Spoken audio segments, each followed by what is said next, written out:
அனைவருக்கும் வணக்கம்.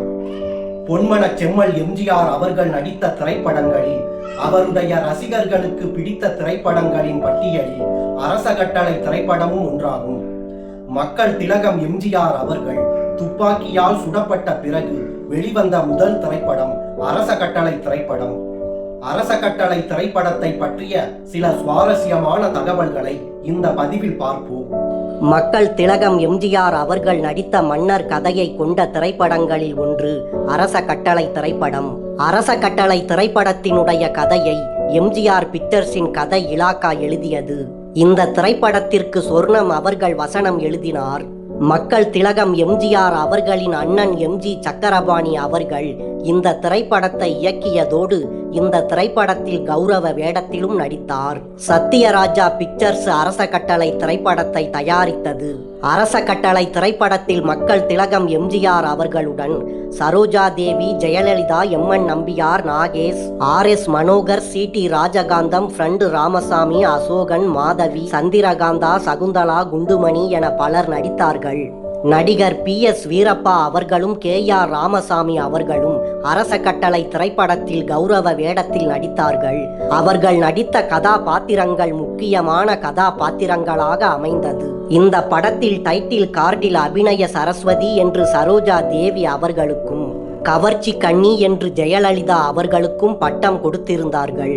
இந்த படத்தினுடைய கதை குமரி நாட்டின் அரசனான பி.எஸ். வீரப்பா அவர்களுக்கு அந்த நாட்டில் நடப்பது எதுவும் தெரியவில்லை.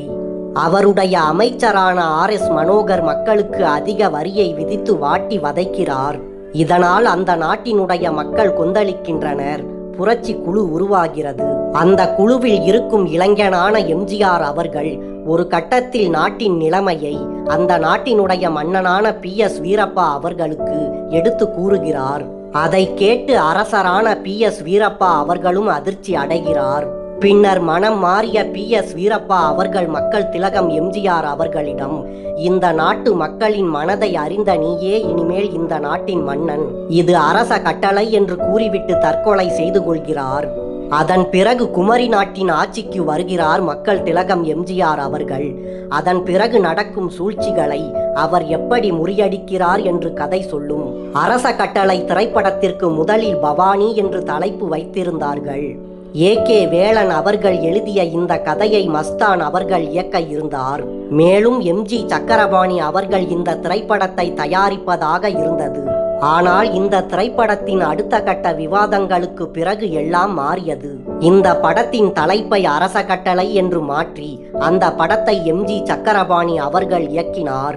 1966ஆம் ஆண்டில் தொடங்கிய இந்த படத்தின் படப்பிடிப்பு 90% முடிந்த நிலையில் மக்கள் திலகம் எம்ஜிஆர் அவர்கள் நடிகர் எம்.ஆர். ராதா அவர்களால் சுடப்பட்டார். எம்ஜிஆர் அவர்கள் சுடப்பட்ட போது தயாரிப்பில் இருந்த அவருடைய படங்கள் 2 படங்கள். அதில் ஒன்று அரச கட்டளை திரைப்படம், இன்னொன்று காவல்காரன் திரைப்படம். எம்ஜிஆர் அவர்களின் உடல்நிலை காரணமாக இந்த 2 படங்களும் தாமதமானது. பின்னர் மக்கள் திலகம் எம்ஜிஆர் அவர்களின் குரல் மாறிய நிலையில் டப்பிங் செய்யப்பட்டு இந்த படம் வெளியானது. ஆனாலும் எம்ஜிஆர் அவர்களுடைய குரல் மாற்றம் அடைந்தது அரச கட்டளை திரைப்படத்தில் அவ்வளவாக தெரியவில்லை. இருந்தாலும் எம்ஜிஆர் அவர்கள் குணமடைந்த பின் வெளியான அவருடைய முதல் படம் அரச கட்டளை என்பதால் அரச கட்டளை படத்தை பார்த்த ரசிகர்கள் எம்ஜிஆர் அவர்களுடைய குரல் மாறிவிட்டதாக கவலையுடன் பேசிக்கொண்டார்கள். இந்த படத்திற்கு கே.வி. மகாதேவன் அவர்கள் இசையமைத்தார். கவிஞர்கள் ஆலங்குடி சோமு, வாலி, முத்துக்குத்தன் ஆகியோர் பாடல்களை எழுதினார்கள். இந்த படத்தினுடைய அனைத்து பாடல்களும் மிகப்பெரிய வெற்றியை அடைந்தன. தன்னை பெருமையாக பேசுவதற்காக மற்றவர்களை மட்டம் தட்டுவதை எப்போதுமே எம்ஜிஆர் அவர்கள் விரும்ப மாட்டார். அரச கட்டளை திரைப்படத்திற்கு பாடல்களை கவிஞர் வாலி அவர்களை எழுத சொன்னார் மக்கள் திலகம் எம்ஜிஆர் அவர்கள். அப்போது கவிஞர் வாலி அவர்கள் ஒரு பாடலுக்கு ஆண்டவன் கட்டளைக்கு முன்னால் அரச கட்டளை என்னவாகும் என்று கவிஞர் வாலி அவர்கள் அந்த பாடலுக்கு பல்லவி எழுதியிருந்தார். இது மக்கள் திலகம் எம்ஜிஆர் அவர்களுக்கு வருத்தத்தை ஏற்படுத்தியது.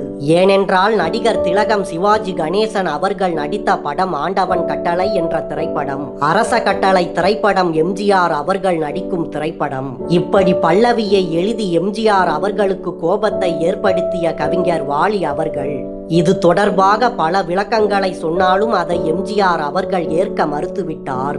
அதை அடுத்து பாடலாசிரியர் முத்துக்கூத்தன் அவர்களிடம் அந்த பாடலை எழுத சொன்னார் எம்ஜிஆர் அவர்கள். அவர் எழுதிய அந்த பாடல்தான் ஆடிவா பாடிவா என்ற பாடல். இந்த திரைப்படத்தில் மக்கள் திலகம் எம்ஜிஆர் அவர்களுக்கும் நடிகர் எம்.என். நம்பியார் அவர்களுக்கும் இடையேயான வாள் சண்டை மிகவும் பேசப்பட்டது. 1967 ஆண்டு மே 19 வெளியானது அரச கட்டளை திரைப்படம். இந்த திரைப்படம் தியேட்டர்களில் 10 வாரங்கள் ஓடி வெற்றி அடைந்தது. ஆனாலும் எம்ஜிஆர் அவர்களின் வெற்றி திரைப்படங்கள் ஓடும் நாட்களை விட இது குறைவுதான் என்கிறார்கள். மேலும் மக்கள் திலகம் எம்ஜிஆர் அவர்களின் அண்ணன் எம்.ஜி. சக்கரபாணி அவர்கள் இயக்கிய ஒரே திரைப்படம் அரச கட்டளை திரைப்படம் தான். இந்த திரைப்படத்தில் எம்ஜிஆர் அவர்களுக்கும் நம்பியார் அவர்களுக்கும் இடையில் நடக்கும் சண்டை காட்சிகள் எம்ஜிஆர் அவர்களின் ரசிகர்களால் பெரிதும் ரசிக்கப்பட்டது. நடிகை சரோஜா தேவி அவர்கள் மற்றும் ஜெயலலிதா அவர்கள் இணைந்து நடித்த முக்கியமான திரைப்படங்களில் அரச கட்டளை திரைப்படமும் ஒன்றாகும். நன்றி. மீண்டும் அடுத்த பதிவில் சந்திப்போம்.